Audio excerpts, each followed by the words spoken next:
YouTube. Today, I'm going to be breaking down the banger fight night that is JDM versus Prates. I simply cannot wait for this fight night. Unfortunately, I will be waking up at 6 o'clock in the morning to watch this entire main card. No, I will not be watching the prelims. However, you know what? I will be breaking down the prelims, but let's start off with the biggest fights of the night, which is JDM versus Carlos Prates. I don't know if I'm ready to give my full prediction yet, guys. I'm going to be honest. I have watched tape. I have watched a lot of Prates' last fights. JDM, I just don't know, man. Because I absolutely see openings where JDM, just like Ian Gary did, can connect on Prates. I think Prates, his boxing defense is honestly really bad. Not really bad, but pretty poor, okay? For a striker at his caliber, his boxing defense is really lackluster. And that's something that I do believe that JDM can take advantage of. The key word there is can. My problem is that Prates just needs one shot. Prates has 5 rounds over this fight, okay? I don't necessarily think that Prates was very close to finishing Ian Gary, to be honest. I think he was about maybe one more clean shot away from being close to finishing the fight. I'm talking about the 5th round. I would assume that you know that. But it's just JDM. It's hard for me to see him go out there and be perfect for 25 minutes. I'm rooting for JDM. I don't really like Prates, okay? I made a whole video on how I think Prates is overrated, and I stand by that. JDM is a better fighter. JDM is a better fighter than Carlos Prates, okay? My problem is I was watching the JDM versus Gilbert Burns fight, and Gilbert Burns may have landed one of the cleanest overhand rights, okay, on JDM. This is a washed Gilbert Burns, or started being washed Gilbert Burns. And I was like, oh my gosh. If Gilbert Burns can land that on JDM, what can Prates do to JDM? Another thing I'm worried about is the reach, okay? I think that Gary was able to negate the reach disadvantage for a couple reasons. One, he's really tall. He's 6'4" or 6'3" in the cage. So the reach didn't matter as much. It was still a factor. But it was also that Gary's ability to perceive distance and his distance management is the best in the sport. I don't necessarily think that about JDM. I think he's has good distance management. But, I mean, Bilal was landing clean strikes on the guy. I think he has good boxing defense, but not like Gary, dude. JDM's the better fighter, okay? If JDM wins, I'm not going to be surprised. JDM's the better fighter. But if you're asking me, is he that much of a better fighter to be perfect over a 25-minute span? But it's also tough because JDM's never been chinned. JDM's never been chinned, guys. It's like I could see JDM. I want to see JDM blob out this fight and get the win. Because I think if JDM... So it comes down to game plans. If JDM decides to blob out Prates, which I think he can, I think JDM is probably a better offensive grappler. Maybe not than Ian Gary, but Gary was still able to get in a couple takedowns. It depends what his game plan is. Prates also has, like, no ass, by the way. Prates is all freaking length, but that's regardless. That's completely different. But, yeah, Prates, dude, I don't know. I'm actually... All right, my official prediction is Prates by first-round knockout.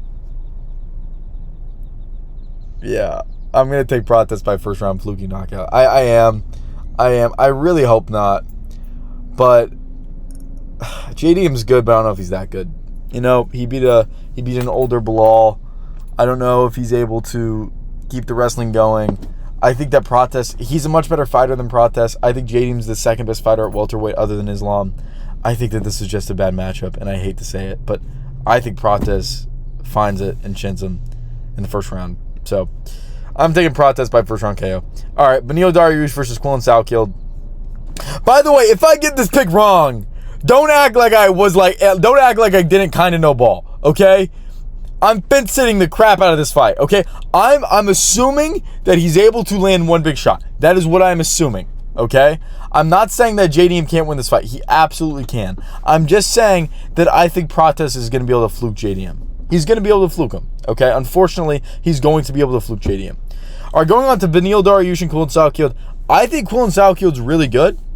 And I think Beneil Dariush is absolutely on the tail end of his career.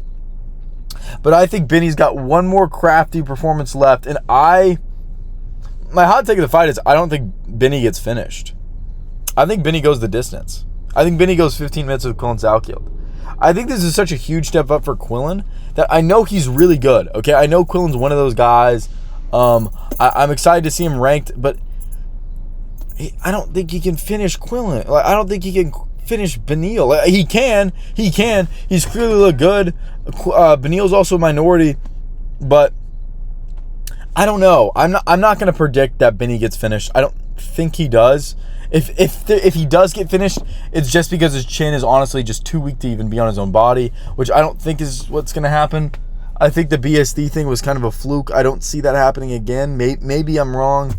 I don't know. I thought it was just kind of a perfect circumstance with the Beneil Dariush fight. But I see Quillen winning by decision, 30-27, very dominantly. But Benny's not going to get finished here. Coming on to Tim Elliott versus Steve Erceg. You know, I watched something online. It was like Steve Erceg hasn't slept all camp. Are you kidding me? Steve Erceg, how have you not slept all camp? That's really bad, dude. That's really bad. And I know he went to war against Pantoja. He was like Pantoja's third best defense. You know what I mean? And it was like, damn. You know, I don't know. I'm not. I used to be high on Steve Erceg, but after he lost to Old Man Moreno and Kai Car France, it's like, all right, dude. I'm gonna take Tim Elliott by decision. I like Tim Elliott. I thought he looked really good in this Kai Score fight. I don't think he's able to finish Steve Erceg, but I see him blobbing out Steve Erceg, and I want to see Tim Elliott in the title picture. That's a joke. That is a joke, by the way. That is a joke. Coming up next, we got Marwin Freaky Rahiki versus Ollie Schmid. Ollie is not yet portrayed in the game. Honestly, going into this video, I did not know that this was a fight that was happening, but because I have all my predictions right here, I did not know that this was happening. However, Marwin Freaky Rahiki is really good. I watched him fight Harry Hardwick. He was able to chin him. Freaky Rahiki's pretty elite.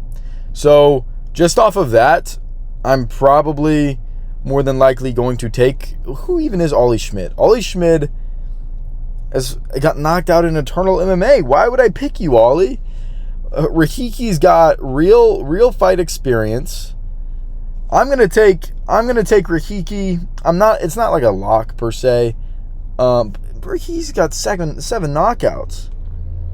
Rahiki's gonna knock this guy out. Now the question isn't Rahiki gonna win? It's what round is he gonna win in?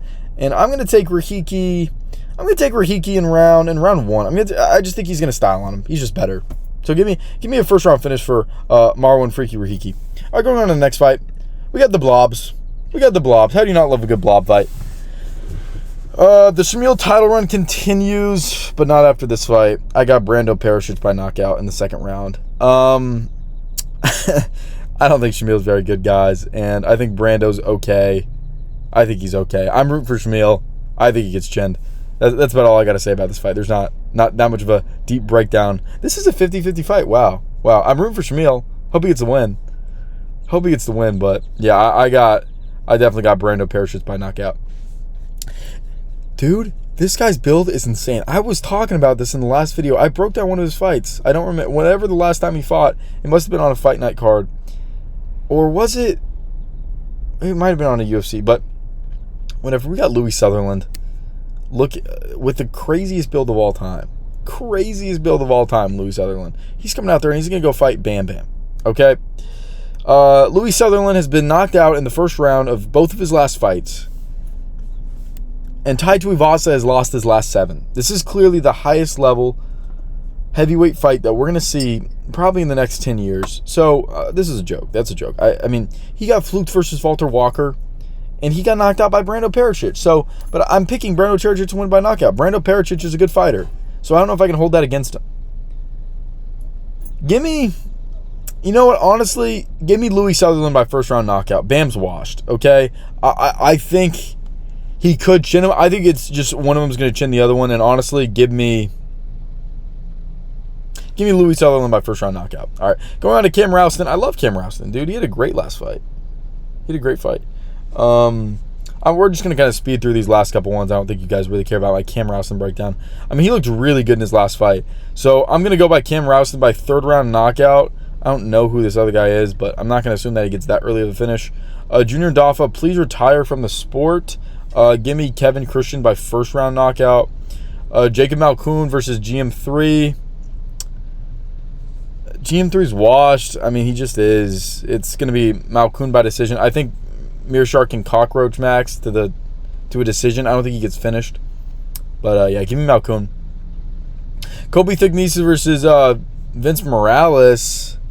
It's an interesting fight. I'm going to go with Colby Thickneese by decision. Maybe I'm an Aussie casual. Maybe that's what we're hearing. Ben Johnson versus Wes Schultz. Wes Schultz is pretty dog, dude. Give me Ben Johnson. I don't even know who that is, but give me Ben Johnson. Jonathan Mikhailov versus Thema Garimba. Give me Jonathan Mikhailov by decision. By the way, I got Ben Johnson knocking this guy out in the second round. Okay, he chins him. Jonathan Mikhailov, give me Jonathan Mikhailov by decision.